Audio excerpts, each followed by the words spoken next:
et rejoignez-moi, on essaiera de s'affronter. Le lien est dans la description donc. On commence justement par ça, par la blessure de Ferran Torres. Alors apparemment c'est pas grave, c'est pas une grosse blessure, mais c'est problématique quand même. C'est problématique quand même d'avoir un joueur qui n'est pas titulaire, qui est remplaçant et qui arrive quand même à se blesser. Ça veut dire qu'il est apparemment pas sûr d'être là pour la Super Coupe d'Espagne. Donc on est déjà en pleine vacances et on commence à se dire qui sera là, qui sera pas là. Je vous rappelle quand même, hein, le match, la demi-finale là, de la Super Coupe, c'est contre Bilbao, ni plus ni moins. Vous n'êtes pas là à jouer contre Las Palmas. Ah, mince, Las Palmas vous a battu, mais vous n'allez pas jouer contre une petite équipe. Ça va être Bilbao, ça va être dur. Il va falloir avoir vos meilleurs joueurs. Si on est là déjà, on regarde qui sera blessé, qui est pas là, qui est suspendu. On va se retrouver avec une équipe diminuée, pas de banc. Vous savez que la Super Coupe, ça peut aller jusqu'au tir au but. C'est pas facile. Si jamais le Barça se qualifie 3-4 jours après, il y a la finale potentiellement contre le Real Madrid. Je veux dire, voilà, il vous faut vos meilleurs éléments. Ferran Torres, même si c'est pas le meilleur élément du Barça, c'est problématique de voir qu'il se blesse alors qu'il a presque pas joué ces derniers temps. Bref, espérons qu'il revienne à temps pour les matchs importants. Au sein du club, des voix s'élèvent pour dire qu'il vaut mieux se passer de Lewandowski. Alors, je pense que c'est normal et je pense que c'est pas un manque de respect parce que j'ai vu des gens dire oui, c'est un manque de respect, il est venu au Barça, il a fait un effort. Les gars, il est venu il y a plus de 2 ans. Ça veut dire qu'au bout d'un moment, chaque joueur fait son temps. Il n'y a aucun joueur qui est éternel. Vous le savez, Messi lui-même, le premier, a fini par malheureusement partir. Donc Lewandowski partira un jour. Le but, c'est de trouver justement le meilleur moment. Quel est le meilleur moment pour que Lewandowski s'en aille? Est-ce que finalement, c'est pas à la fin de la saison? Je pense que oui, parce que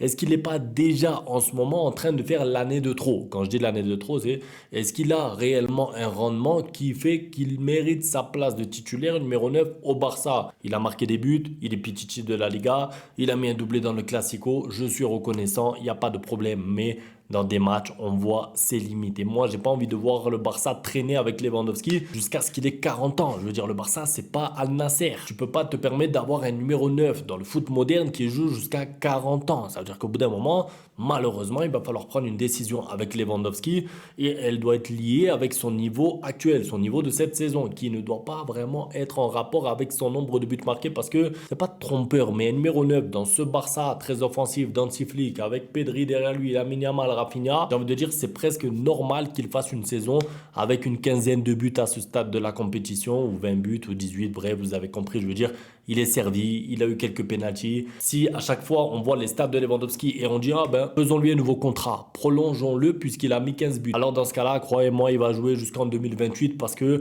dans son rôle de finisseur, il aura toujours des occasions, il aura toujours des buts à marquer que des fois il ne marque pas. Et d'ailleurs, j'ai retenu ça, écoutez bien, nous avons joué, donc c'est Lewandowski qui le dit lui-même, nous avons joué un bon football contre l'Atlético, ça c'est vrai, il a raison, mais peu importe la qualité de votre jeu, si vous ne saisissez pas vos chances, vous pouvez jouer magnifiquement, mais sans la touche finale, il devient difficile de marquer. Et c'est pour cela que nous avons perdu. Alors, c'est bien, mais j'aurais aimé peut-être un petit peu plus de critique envers lui-même, un petit peu plus d'autocritique, c'est-à-dire j'aurais dû marquer. Parce que Lewandowski a eu 2 situations. Il aurait pu dire j'aurais dû marquer, j'aurais dû faire ci, on aurait dû faire ça, plutôt qu'à chaque fois dire on aurait dû être plus efficace. Bon, c'est pas grave. Là où je veux en venir, c'est que regardez la différence avec le discours de Rafinha. Avant l'égalisation, j'ai raté une occasion de but.